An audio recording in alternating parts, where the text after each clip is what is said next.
बहुत सारी ऐसी बातें हैं जो धीरे धीरे चीजें समझ आती है और उन पर काम करना बहुत जरूरी होता है। आज मैं बात करूंगा हमारे मीडिया के बारे में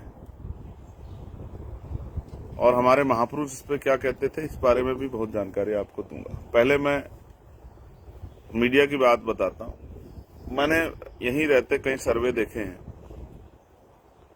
कई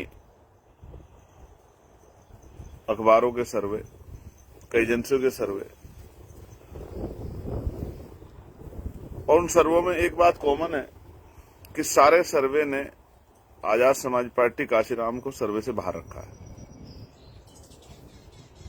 ठीक वैसे ही जैसे संविधान से पहले कमजोर वर्गों को पढ़ने का, शिक्षा प्राप्त करने का, घर बनाने का, रोजगार करने का अधिकार, सम्मान के जीवन का अधिकार भारत में नहीं था, वोटिंग राइट भारत में नहीं था, उसी तरह से और उन्होंने अपने फैसले 2027 को लेकर सुना दिए।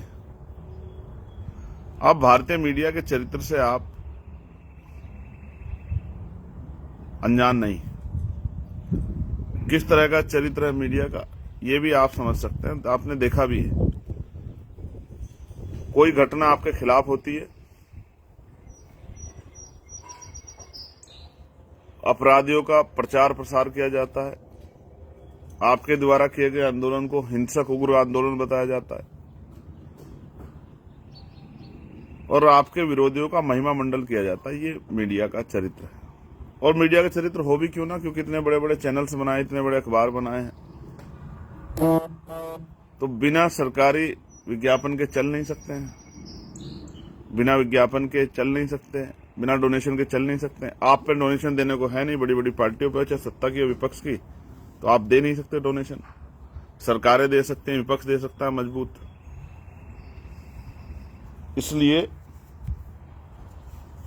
वो आपकी बात नहीं करती। इससे आपको घबराना नहीं चाहिए मेरे बहादुर साथियों, आपको इससे घबराना नहीं चाहिए। मेरी बहनों, मिशन की वीरांगनाओं, आपको इससे घबराना नहीं चाहिए। इसलिए नहीं घबराना चाहिए कि ये मीडिया कभी हमारे साथ था ही नहीं। ये पैसे वालों का मीडिया है, पैसे वालों के प्रचार के लिए है, सरकार के का जो गलत पॉलिसी है उसको अच्छी साबित करने के लिए है, सरकार की नाकामयाबी को कामयाबी दिखाने के लिए। मीडिया के चरित्र को आप जानते हो। मैं इस पर 2-3 बातें रखूंगा। तो सर्वे से आप गायब हो, कोई फर्क नहीं पड़ता है, लेकिन जमीन पे आप जिस तरह आपकी मेहनत है उसको ये नहीं जुटला सकते। ये आपको सर्वे से गायब कर सकते हैं, लेकिन जनता के दिलों से गायब नहीं कर सकते। ये आपको आपके खिलाफ दुष्प्रचार कर सकते हैं, भले ही आपका प्रचार करें ना करें, लेकिन दुष्प्रचार करें, लेकिन समाज में जो संघर्ष आप कर रहे हैं उसको नहीं रोक सकते। मैं इस बात की गारंटी आपको देता हूं। हमें अपनी मेहनत से दुश्मन के मनी माफिया मीडिया का मुकाबला करना है, ये हमारे नेता कहते हैं। तो मैं पहले अपने महापुरुषों के बारे में, इस बारे में बात रखने से पहले मैं एक चरित्र आपको बताता हूं मीडिया का। जैसे मैं यहां हूं और 2 यूनिवर्सिटियों में मेरा लेक्चर है, मुझे जाना है, अपने साथियों से मिलना है, वहां पढ़े लिखे लोगों से, उनसे डिस्कशन करना है कि यहाँ की पॉलिसियों पे, और वहां हम किस तरह की पॉलिसियां और आगे ला सकते हैं पावर में आने के बाद। क्योंकि अब मीडिया डिबेट्स होंगी वहां, जब हम लोग जाएंगे तो जैसे आप किसी बात की घोषणा करोगे कि हम ये करेंगे, जैसे मैंने कहा कि हम अति पिछड़ी जातियों को 15% आरक्षण देंगे, तो आपने देखा कभी चर्चा हुई इस पे? आपकी इतनी बड़ी बड़ी रैलियां हुई, 8 रैलियां आपने की।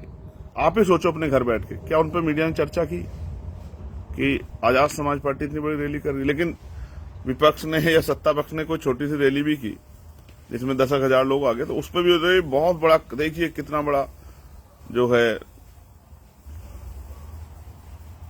श्री गणेश कर दिया है। मैंने ऐसी हेडिंग सुनी, श्री गणेश कर दिया है चुनाव का। देखिए माहौल बदल दिया। लेकिन आपके 18 सम्मेलन, 8 रैलियां नहीं दिखी ना मीडिया को। और अखबार में कितना सा खबर छपी, आप कितनी सी, 1 लाइन का स्टेटमेंट।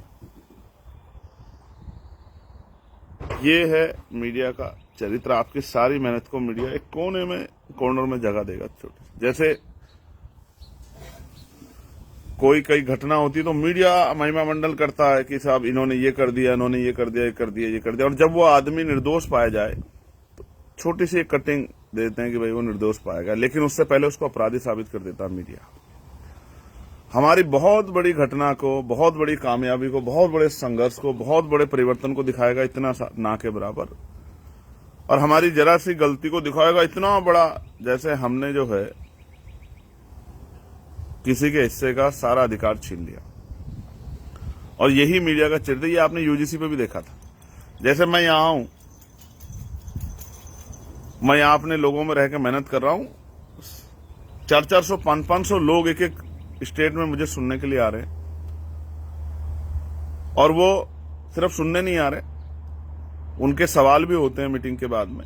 वो अपने सवाल रखते हैं, मैं उनको जवाब देता हूं, मैं उनको सहमत करता हूं, और मैं उनसे आग्रह करता हूं कि भारत में रहने वाले अपने परिवारों से कहिए कि वो आजाद समाज पार्टी का साथ दें, आजाद समाज पार्टी के साथ खड़े हो जाएं, ताकत बनाने में मदद करें। तो ये मीडिया की हिम्मत नहीं दिखाने का कि देखिए चंद्रशेखर आजाद, जिनको कहते थे वो पश्चिम उत्तर प्रदेश में नेतृत्व करते हैं, जिनको कहा जाता था वो तो जो है एक पार्षद नहीं बना पाएंगे अपनी पार्टी का, जिनको कहा जाता था कि वो हवा बुल के बुलबुले हैं, जिनको वहां नजरअंदाज किया, यहां भी नजरअंदाज करने की हिम्मत और कोशिशें की जा रही है कि देखिए 500 लोग दूसरे देश में अपना काम छोड़ के गुरु घर में, ये पता लगने के बाद कि चंद्रशेखर हमारा भाई, हमारा बेटा आ रहा है, सुनने के लिए, आशीर्वाद देने के लिए, विश्वास दिलाने के लिए साथ खड़े हो रहे हैं, ये बताने की हिम्मत मीडिया में नहीं। वो क्या दिखाएगा? जो लोग मुझे एयरपोर्ट पे लेने आएंगे, अपने घरों पे मेरा स्वागत करेंगे, और वो बड़ी बड़ी गाड़ियां जो उन्होंने मेहनत से कमाई है, खून पसीना लगा के, उनको वो दिखाएगा कि देखिए चंद्रशेखर आपका नेता तो बड़ी गाड़ी में घूम रहा है भाई, यानी कि आपका नेता तो बिक गया, ये तो पैसे वाला हो गया। जैसे मैं प्लेन में भारत में चलता हूं तो क्या प्लेन मेरा हो गया है? जिनका प्लेन है जिस कंपनी का, ठीक है, मैं जिनके पास जो बेचारे मुझे लेने, मैं इनको बधाई देता नहीं कि हिम्मत की। मैंने बार बार कहा क्योंकि रेस की लाइन एक है, यहां उस तरह का भेदभाव नहीं, भेदभाव है लेकिन उस तरह का नहीं है कि आदमी अपनी काबिलियत को साबित ना कर पाए। वहां तो अगर कोई आपका काबिल आदमी है तो मीडिया और तमाम इंस्टीट्यूशन उसके खिलाफ लग जाते हैं कि इसको किस तरह गिराया जाए।